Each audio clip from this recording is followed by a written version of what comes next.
कार्तिक मास 12वां अध्याय। अथ द्वादशो अध्याय।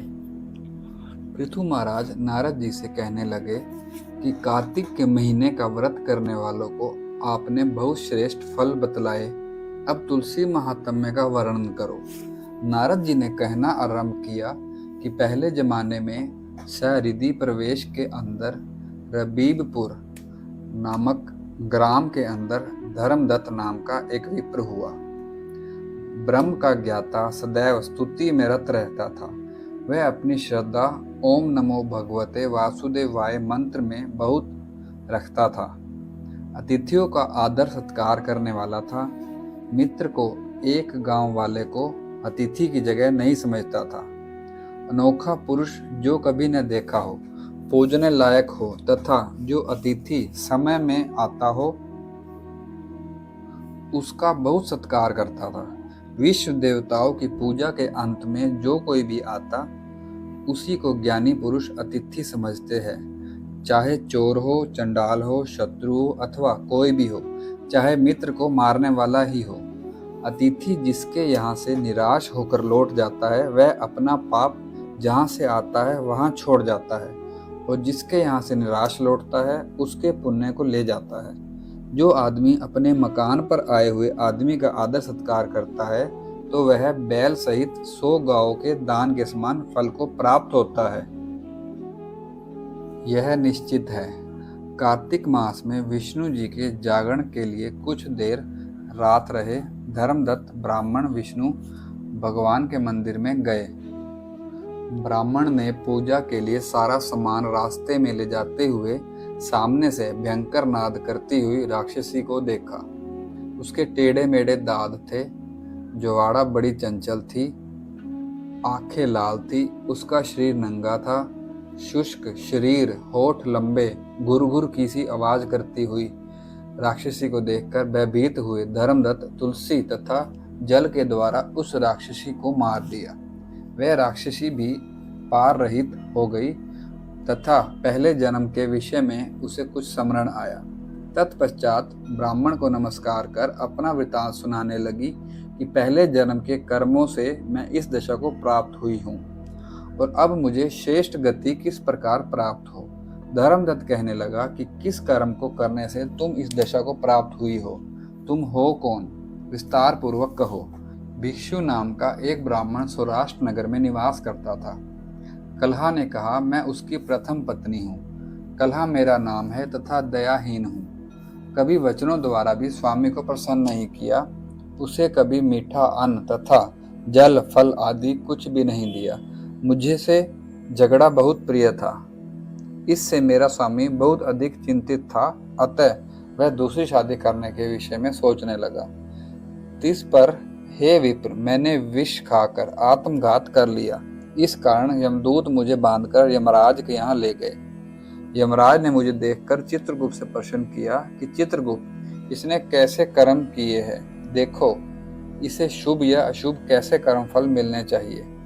चित्रगुप्त ने मुझको धिक्कार कर कहा कि इसने कोई अच्छा कर्म नहीं किया। सदैव मिष्टान स्वयं खाती थी और पति को कभी नहीं दिया।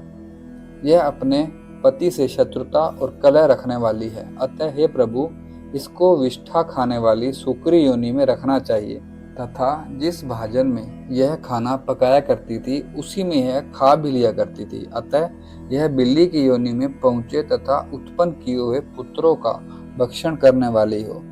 अपने पति के लिए आत्मघात किया, अतः यह प्रेत की योनि में जानी चाहिए तथा बहुत ही निंदनीय हो। इसलिए मैं 500 साल से राक्षसी हूँ। कलहा ने कहा, भूख और प्यास से सताई हुई किसी बनिया के बदन में रहकर कृष्णा और वेगरी, जो कि दक्षिण की नदियां है, उनके मिलाप स्थान पर पहुंची। जैसे ही कि मैं किनारे पर बैठी कि मुझे शिव और विष्णु के दूतों के द्वारा बनिए के शरीर से बाहर निकाल लिया गया और अब डोलते फिरते आप मिल गए। महाराज, आपके हस्त के तुलसी और जल से मैं पाप मुक्त हो गई हूँ। मुझ पर दया कीजिए। मुझे श्रेष्ठ गति किस प्रकार मिले, मुझे प्रेत की योनि से तथा 3 और भयानक योनियों से मुक्ति किस प्रकार मुक्ति होगी। धर्मदत्त ने उत्तर दिया कि तीर्थ करने से, व्रत रखने से तथा दान इत्यादि करने से पाप दूर भगाए जा सकते हैं। वे प्रेत की देह में नहीं हो सकते। हम तुम्हें देखकर बहुत चिंतित हैं। तुम्हारे बड़े भयानक पाप है। हल्के पुण्य से पाप का नाश नहीं होगा। अतः जिस पुण्य को हमने सारे जीवन में कार्तिक मास में व्रत रखकर प्राप्त किया है, उसके आधे पुण्य से तुम्हें श्रेष्ठ गति मिले, क्योंकि यज्ञ, दान तथा व्रत और तीर्थ कार्तिक मास के व्रत की बराबरी नहीं कर सकते। धर्मदत्त ने इस प्रकार कहकर तुलसी सहित जल से अभिषेक किया और विष्णु जी का 12 अक्षरों का मंत्र सुनाया। तत्पश्चात कलहा प्रेत योनि से मुक्त हो गई और उसका रूप प्रज्वलित अग्नि के समान हो गया। अलौकिक सौंदर्य सहित लक्ष्मी के समान होकर कलहा ने ब्राह्मण को प्रणाम किया तथा प्रसन्नता से कहने लगी, हे द्विजश्रेष्ठ, आपके आशीर्वाद से मुझे नरक से मुक्ति मिली। समुद्र में डूबती हुई को मुझे आप नाव के समान मिले। नारद कहने लगे कि ब्राह्मण से इस प्रकार कहती हुई को तेजवान विष्णु भगवान के गुणों से युक्त विमान दिखाई दिया। पुण्यशील तथा सुशील विष्णु दूतों द्वारा अप्सराओं से सेवा की जाती हुई कलहा विमान में बिठाई गई। धर्मदत्त विमान को देखते ही विस्मित हुआ तथा पुण्यशील व सुशीला दूतों को देखकर भूमि में दंडाकार प्रणाम किया। वे लोग भी सुशील द्विज को अक्षर उठाकर उसकी सराहना करने लगे तथा कहने लगे, हे द्विज श्रेष्ठ, आपकी विष्णु भगवान के अंदर प्रीति है। आपने बहुत उत्तम किया। आप सदैव गरीबों पर कृपा करते हो, धर्म के ज्ञाता हो तथा विष्णु जी का व्रत रखने वाले हो। बाल्यावस्था से ही जो आपने कार्तिक मास में व्रत रखा, इसी के दान से इसका सारा जन्म का पाप दूर हो गया। इसे विष्णु की लोक प्राप्ति हुई है और यह विमान में विराजमान है। जिन्होंने भक्ति पूर्वक विष्णु भगवान का पूजन किया है, उन मनुष्य को धन्य है। हे धर्मदत्त, तुम्हारे कर्मों पर भगवान विष्णु तुम्हें अपना लोक देंगे। कई सहस्त्र वर्षों पर्यंत तुम्हारी 2 स्त्रियां होगी।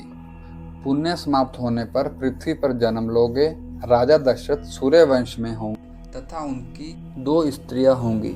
यही कलहा के कई के रूप में राजा दशरथ की तीसरी स्त्री होगी। वहां पर तुम्हारे पुत्र विष्णु भगवान के रूप में पास में रहेंगे।